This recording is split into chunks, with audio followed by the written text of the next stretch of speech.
this is part 3 of my 3 video series that I'm doing about my tarot connection with the fall equinox. If you haven't yet, I invite you to first watch part 1 and 2, but you can also just watch this one. In this video, I'm going to study with you, so you can see this as a study with me type of video or a story time type of video. This can be nice and relaxing, as well as entertaining, as well as a source of information, a relaxed way in which you can study symbolism and archetypes and mythology and that type of stuff. So to dive deeper in some cards that I selected, I'm going to read from my books. In part 1, if you haven't watched that yet, in part 1 I spoke about the knowledge that I have about Fall Equinox, Mabon, and these 3 cards that inspired me to do this series. It's from the Wildwood Tarot. So I spoke intuitively about this. And another card. And in part 2, I went through all my, where are they? All my tarot cards of most of my tarot decks. It's a mess, I need to fix this. Of most of my decks, I went through most of my decks and selected the cards that to me have a connection with this time that we're living in right now, the fall equinox. It's full moon as well, so I think that's why I'm so productive. So let's get into this video. So again, check the intro if you haven't yet about why I went for the Wildwood Tarot. And in this video, I'm going to jump straight to it. So I'm going to go to the Seer. And these type of videos, like I said, it has a lot of purposes. So sit back and relax. Or go fold your laundry. You can put this as a background instead of background music. It's a nice way to balance. So the Seer. I'll put it here. A second.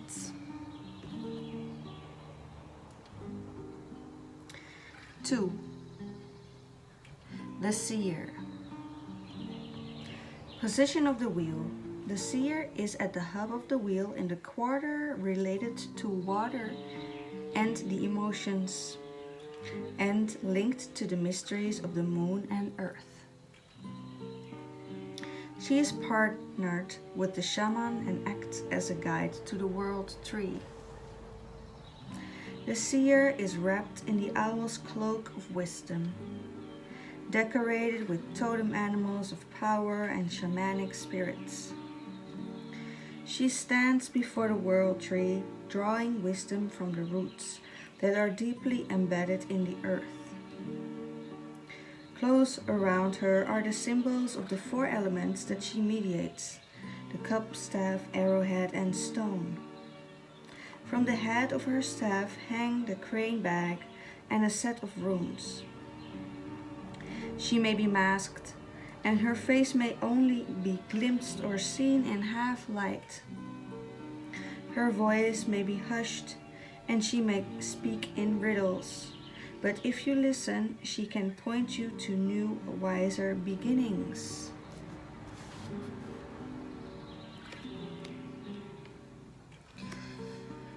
Now, reading these type of texts or listening to these type of words about symbolism is already so powerful. Spending time with reading or listening to these words ignites things in us, ignites things from our subconscious and brings it to our consciousness.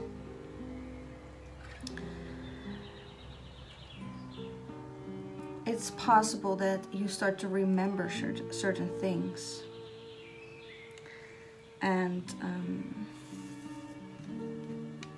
As I said before, especially with this archetype, the Seer, also known as the High Priestess, it's about your inner wisdom. So I'll just stick to the description and go to, oh, here is the wheel already.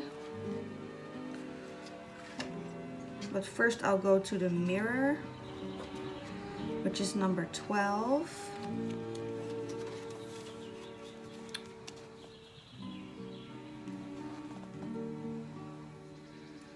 The mirror. Position on the wheel. The mirror is placed at the autumn equinox on 21st of September, which is today, at the gateway to the setting sun. The element is water. The dark midnight sea lies before the soul that must make the journey to the mysterious island for healing. The dark midnight sea lies before the soul that must make the journey to the mysterious island for healing. A dark serpentine figure rises from the water, holding a golden mirror to her breast. Her curling tail vanishes into the water. With her left hand she holds a crystal ball, the orb of seeing held by the dark woman of knowledge. A figure from humanity's most ancient past. A heron stands motionless at the water's edge. A small wooden boat, which is still tethered, floats in the river current. In it lies an ethereal figure, a sleeping soul awaiting its journey to the island. Patience and prudence. A surrender of will is required. Until you have heard what your soul has to say are a couple of things that I underlined here.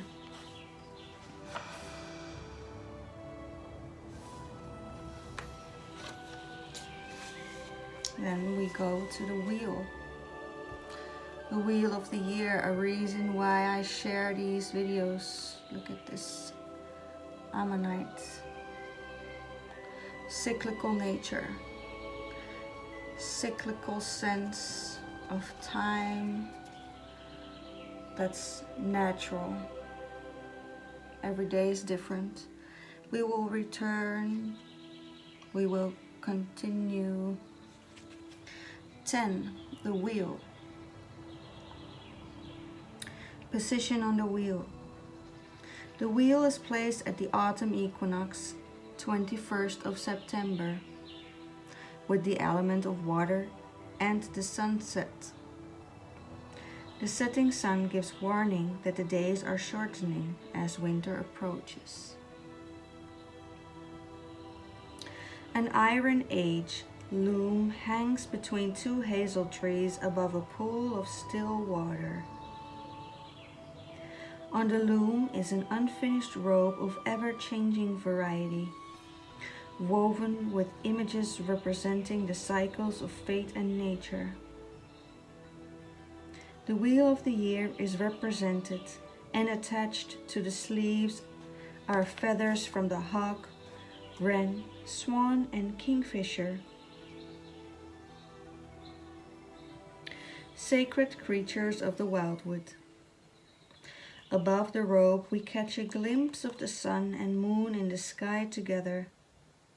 3 herons stand at the margin of the pool like hooded men.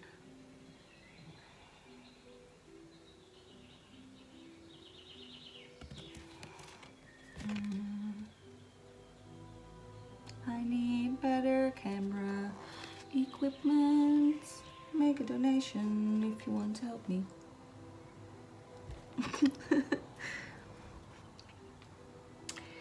3 herons stand at the margin of the pool like hooded men, representing the fates, and awaiting the completion of the robe and the coming of its owner.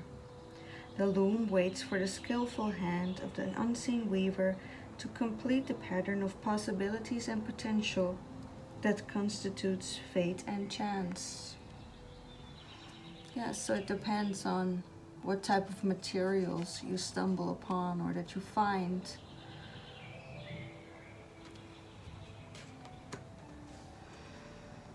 The Wheel of Fortune, reincarnation, karma and the laws of cosmos, the cycle of life, the weaver of fate. The wheel has turned, change is at hand. The cyclic laws of birth, death, and rebirth are ever revolving, and without change, all things stagnate. But change is the only constant, right? So I'll continue with 2 cards that I pulled today from my Druid Plant Oracle. And the first one is wheat.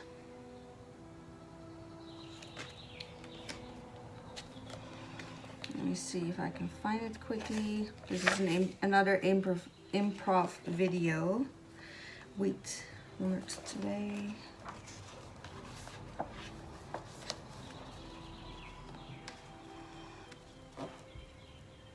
Wheat. In Dutch, tarwe. Krootnacht.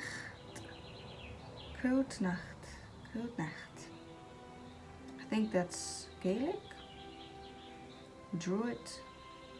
Triticum. Wheat is a grass that is cultivated the world over as a cereal crop. As straw, it is also used as bedding, for feeding animals and for roofing. Wheat is derived from 3 wild ancestral species that, in 2 separate mergers, evolved into a plant with extra large seeds incapable of dispersal in the wild.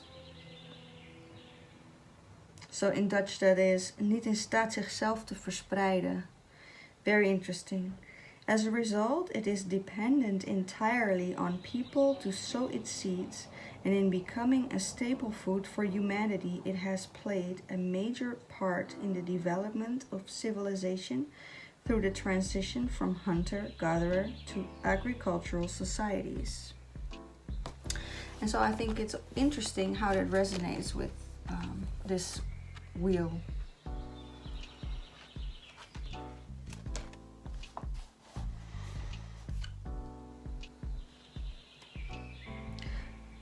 Oh, the card shows a Lugnasad harvest scene in bright sunshine, so it is actually from a different Sabbath. There is a Bridget's cross in the foreground and we can see a settlement in the distance. Dandelions grow in the field and there's a gorse in the background. So this is actually from the previous Sabbath.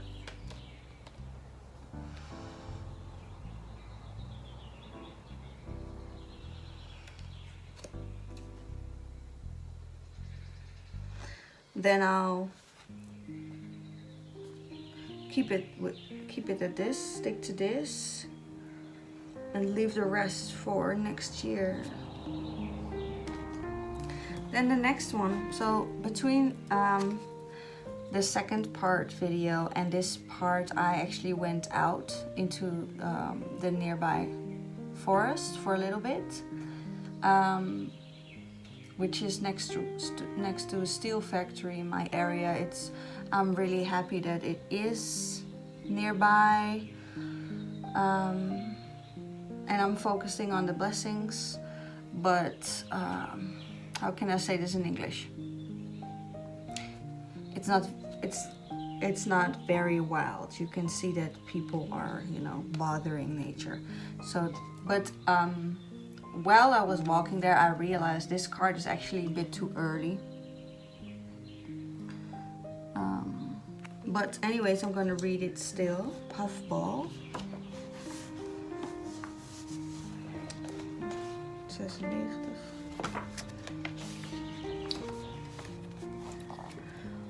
Puffball, Balgenlusgain,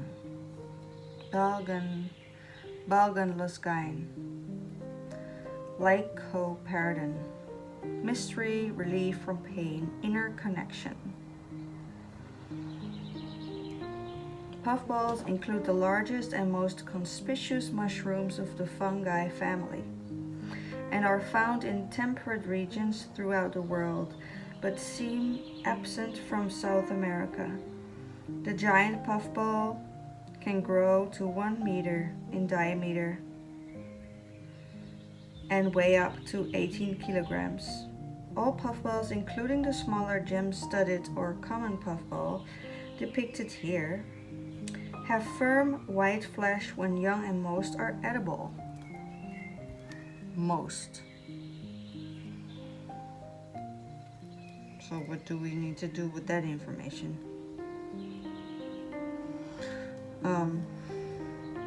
The skin gradually darkens and the flesh turns to a mass of brown, powdery spores as it matures and dries.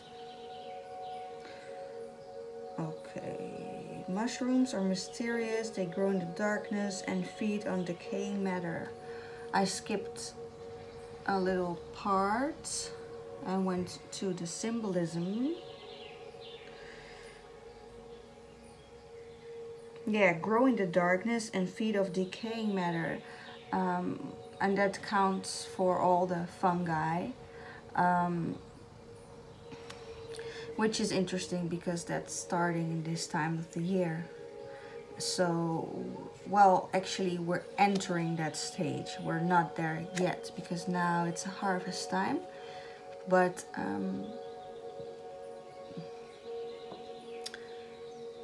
we're stepping into a period of time where there isn't any harvest, you know, so what lessons can we learn from dark times? I spoke about this in the previous videos as well. Let me see. Mystery for mystery's sake is a dangerous game to play. We all want to be noticed and admired, and some of us have learned to achieve this through acting as though we are privy to mysterious secrets. And this is the a part of the reversed meaning.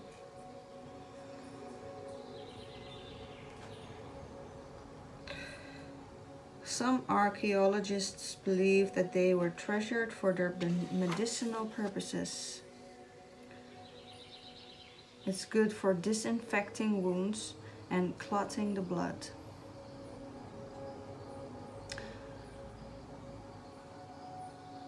The puffball has been called the devil's snuffbox, and the spores squirted into the nostrils were said to stop nosebleeds.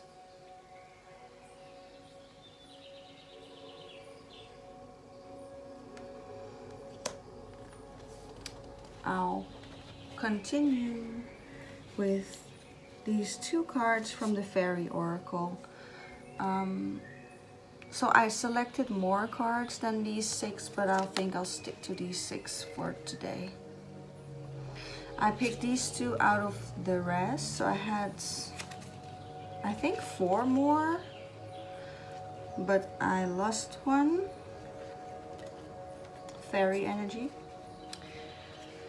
So I have here the Lady of the Harvest.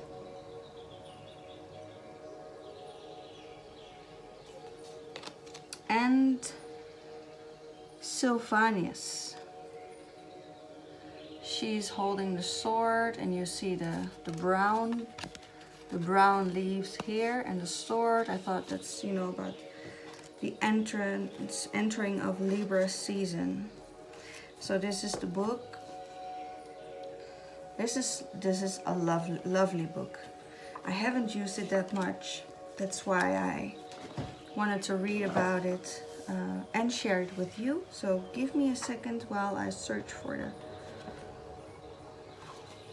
Oh, it has a number, yeah, 18.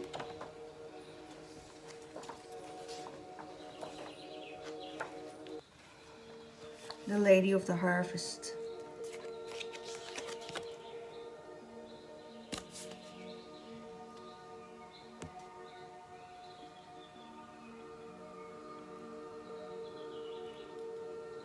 completion, grief, loss, harvest, release. After we have experienced the nurturing and fulfillment of the bright mother, the Lady of the Harvest, also called the Old Woman or Crone, helps us to let go of what is finished and liberate ourselves to move on to the next phase of our activities and relationships. As in the natural world, the old becomes compost for new growth in our lives. The Lady helps us to adapt to change and release. Often we associate the Lady of the Harvest with loss, regret, and grief. And often we are right to do so.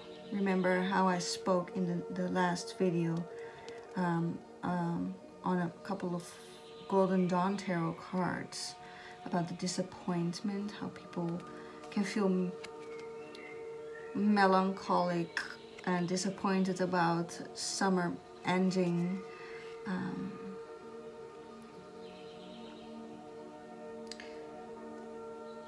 The basic phases of grief are shock, denial, anger, guilt, emotional storm, acceptance, regaining of perspective, the beginning of healing, and the deepening of our capacity for love. The Lady of the Harvest understands grief and is patient and kind as we go through the sometimes painful process of letting go. We may well need to be patient and kind with ourselves. I spoke about this in the last video as well. We should note here that the grieving process is the same for little losses and large ones. I was about to say that as I mentioned the disappointment about summer, but obviously this symbolism and this wisdom can help us with much bigger losses and grief and bigger problems and hurt. Only the time scale and the intensity of the emotions vary. But they vary enormously. We might go through all the grieving stages of a small loss in a few minutes, while it may take years for a greater loss. On the other side of this letting go business, there are many things that make us lighter and happier when we release them. Old traumas, tasks, or stages in our lives that we are glad to have finished. Unhappy relationships or feelings that cause us pain and inhibit our growth. Sometimes we simply comfortably finish with one aspect of our lives and move on to the next happily anticipated one. Such releases are cause for celebration, and the old woman joyfully celebrates with us. In this card, we see both the patient acceptance of loss and the joyful celebration of liberation. When we liberate something in ourselves or in the world, we grow to be more like the Lady of the Harvest, developing her capacities within us. Also, if you haven't checked my first video, I would like to invite you again to that one, because there I spoke about another deity from the yogic path, actually completely different culture, but we have our similarities. So there's the starter reading reverse, but this was the story about the Lady of the Harvest. Then the next one, number 34, and that's gonna be the last one for today. This was a good one, was it? The Lady of the Harvest.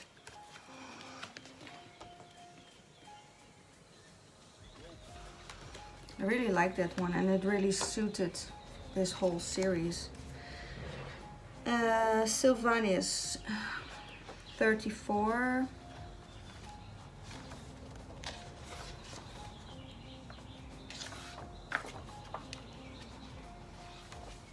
Sylvanus.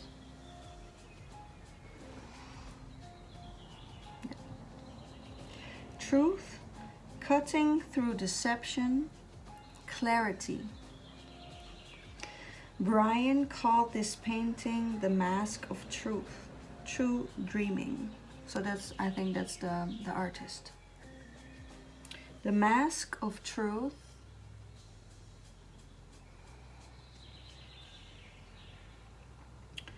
true dreaming. Sylvanus, who holds the mask of truth, is Lord of the Woodlands. His crown of antler branches signifying his authority.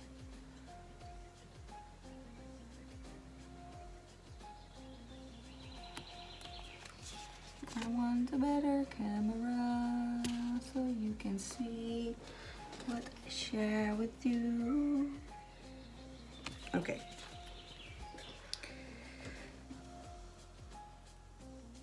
He presents the mask to us, supported by the fairy of aspiration, as she welcomes us to our own potential. We wear the mask to look inward, seeing our true selves, not our false and fearful selves, but the beings of light that we truly are and what we have the potential to be. It becomes very difficult for us to make excuses and blame others for our failures and fears once we have seen what we could be if we were willing. What in fact we already are but are not quite living up to. I thought it was very odd that there is a mask of truth. It seemed to me that we use masks to hide truth rather than to reveal it. Oh no, Sylvanus assured me. First you put the mask on and hide, and then you take it off to reveal the truth. Very fairy. I see, I said. Not certain I did, but not sure I wanted to either. Besides, Sylvanus continued, your face is not your truth. Sometimes faces need to be hidden so truth can be seen. Or sometimes you need to make a crack in consciousness, an aha moment, in order to see a truth you have been blind to. From before the time we were born, people have been projecting their ideas, hopes, fears, and confusions on us. As we grow up, we accept many of these untrue projections as our reality, our partly false, partly true picture of ourselves. Brian wrote, the fairy, Condorn, holds one of the many sacred swords of fairyland. This one, forged long ago by the mysterious dwarfs, is laid across the cliff of the other world as a bridge to fairyland. The two-edged sword symbolizes the union of the human world with the world of fairy, as well as the union of the outer world of nature with the inner world of the psyche. It is the sword of clear-cut understanding and sharp perception. But once we cross into fairy, it becomes the sword of courage and noble service.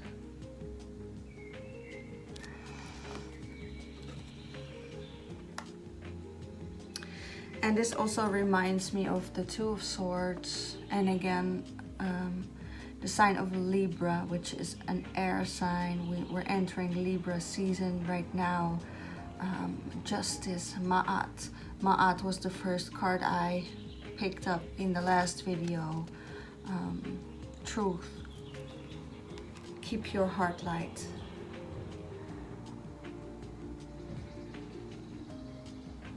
I think this has said it all for now. I hope you enjoyed it. I hope it inspired you and it calmed you down. I feel a bit dreamy. Subscribe to my channel if you haven't yet. Leave a comment if you want. I would love to read those.